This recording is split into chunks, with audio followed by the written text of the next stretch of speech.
Arbejdsmiljø, arbejdstidsregler, ledelsesudvikling, IT og hvad det nu hedder, IT-området.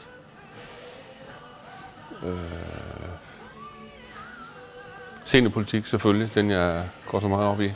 Ikke alle sammen, det kan jeg ikke. Jeg laver det internationale omkring løn og pension, arbejdsmiljø, psykisk arbejdsmiljø og IT-området og som sagt det med sikkerheden der, hvor det går mere og mere over til den enkelte, og ikke alle de her ting, vi har med veste og hjelme og køretøjer, men det er den enkelte selv, der skal så for meget mere sikkerheden og pensionsforhold.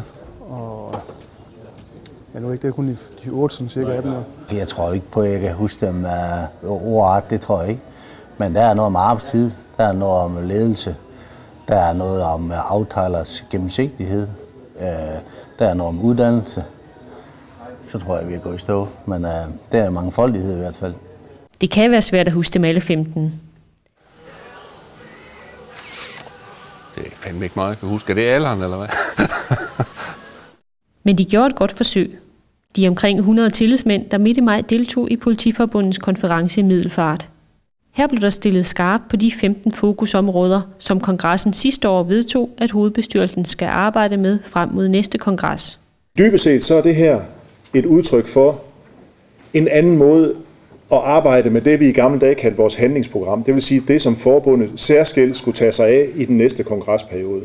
Og derfor så tidsmodulet her er rent faktisk, at de her ting, som vi endelig finder frem til på de her fokusområder, rent faktisk skal godkendes på kongressen om 4 år.